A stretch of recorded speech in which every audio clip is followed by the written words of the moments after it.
random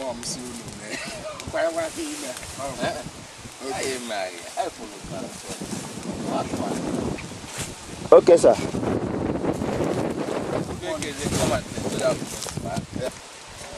The name is of Abia ADP, my headquarters, Extension Services Department. Mr. Onwa Hachukwu, Umuahia ADP. Abia ADP. Abia ADP, Umuahia, Extension Services Department. Please, sir, can you tell us why you are here, what you are doing? All right. Here, as you can see, what I'm holding now is a peg. We are pegging out. This is a farm layout which we are carrying out.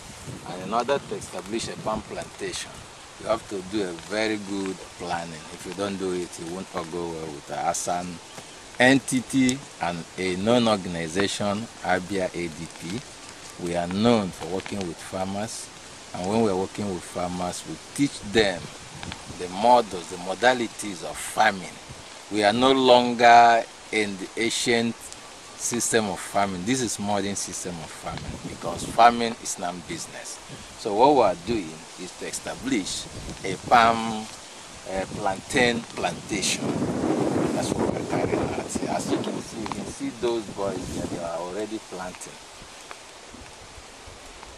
Okay, that's fine. You mean, will I put it, is it a must or necessary that you must do this pegging, you know, before you can plant plantain? Or what do you really want to achieve? Everything about farming, as I just said now, is business. Like if you've been following the Minister of Agriculture, Dekenwo, or the President in Agricultural Transformation Agenda, what all the summary of what they have been saying about is that farming is business. And for you to know exactly what you are doing, one, you should be able to know the plant population in each farm. By pegging, we put the planting distance, and the planting distance makes for good establishment, and that will equally boost your output as a production, and that's all about it.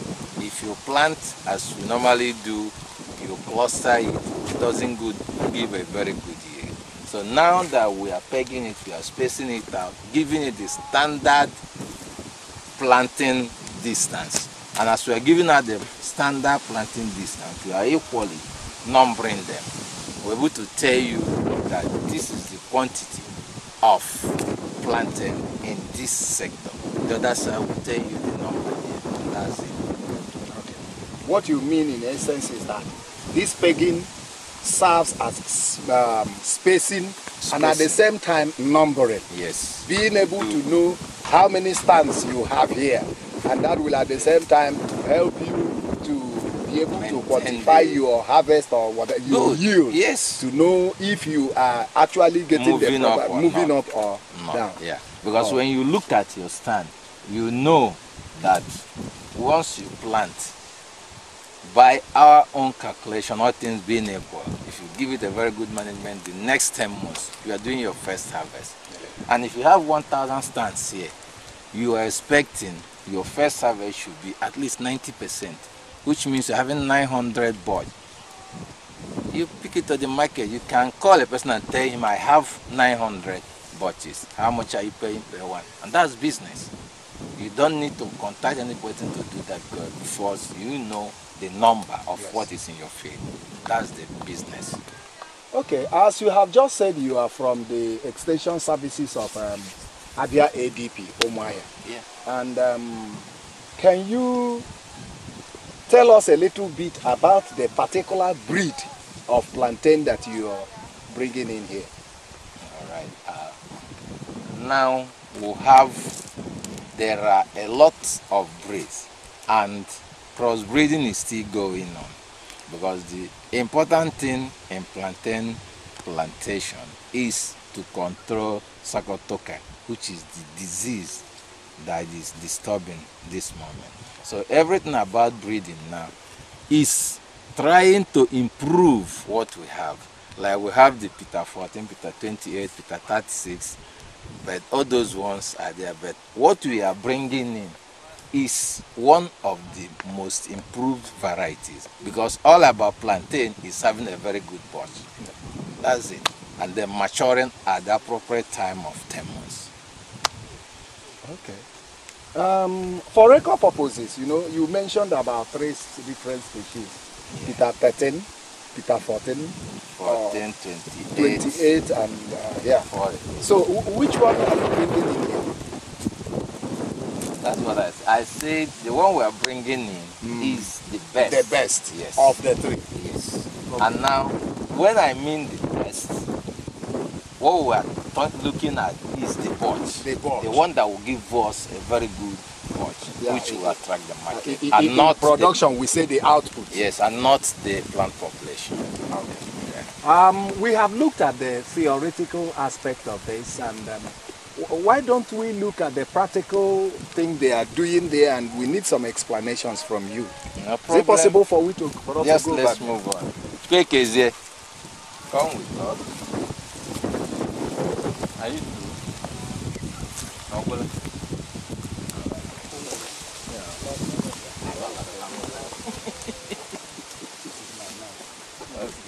Keep going.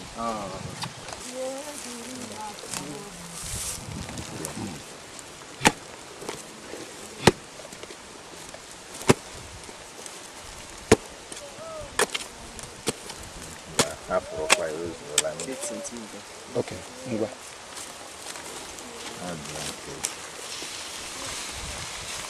All right. So what we are now doing is planting. What we just added is the Stop.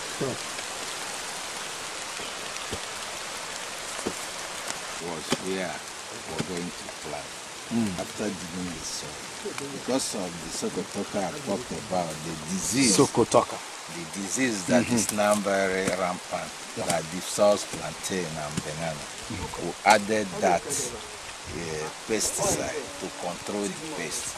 Okay. That is, even if what we brought in have it won't affect it. If it is already in the soil, it will die, so that we have a very good harvest. That's all about it. Now what we've just done is planting. We just planted it. Then we'll go back, sit back, follow the normal process, all the cultural practices, follow it up, and then wait for a harvest. Okay. Thank you very much. Apart from plantain that is being planted, there are also mounds here. Yes. And in these mounds, we can see somebody over there planting something like maize. Planting maize. Yes, and we also see cassava. Yes. Please, as a specialist, I mean, is it advisable? Is it practical? I mean, planting cross, what do they call it? You know, yes, intercropping, plantain, maize, and cassava. What do you tell us about this? We see we are trying to establish. The plantation have not been established. Okay. In as much as we are starting now, we bring in other crops to help control the weed. If you plant and go, it may be overtaken by weed. But for the fact you planted cassava, you're able to weed it and keep down the weed, at least for the first year, when the plantation might have established. Oh, that's beautiful. Thank you very much. We can see you are not alone. Yeah. Your partner, My colleagues. your colleague. Please, sir, may we know you, sir? My name is Chukwekezie Godwin. Chukwekezie Godwin. Yes. Okay.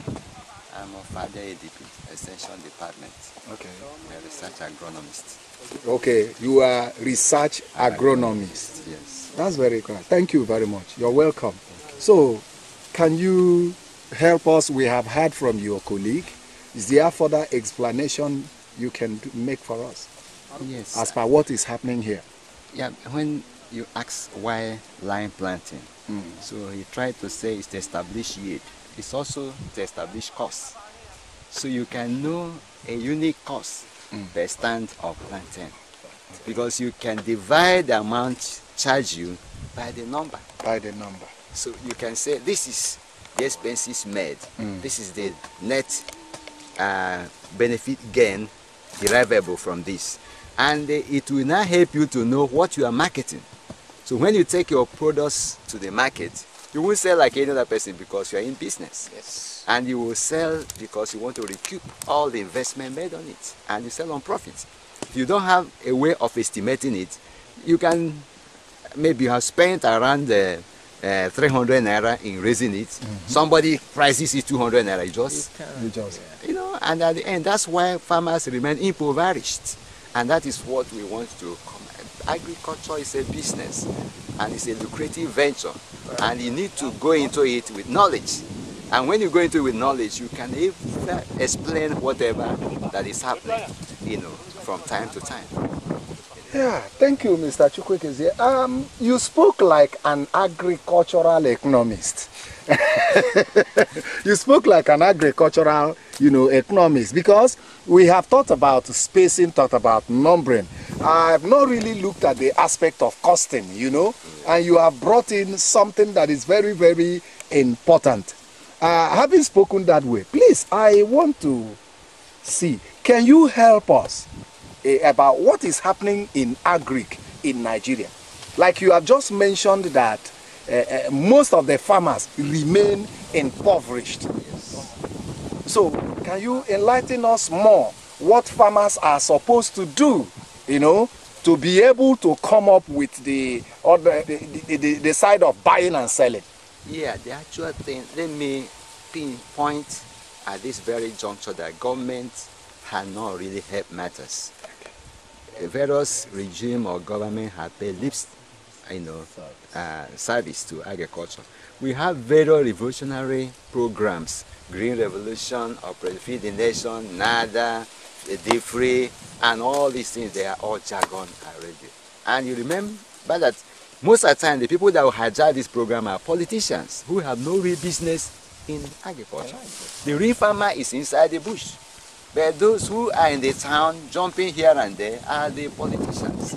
At the end of the day, all the policies made for agriculture are not getting to the grassroots because people hijack it up front and they delay it. Then a farmer, because of he don't like wasting time, bureaucracy in the system, a real farmer will not waste any hour standing under the sun, to be shouting praise of any man while his farm is due for weeding.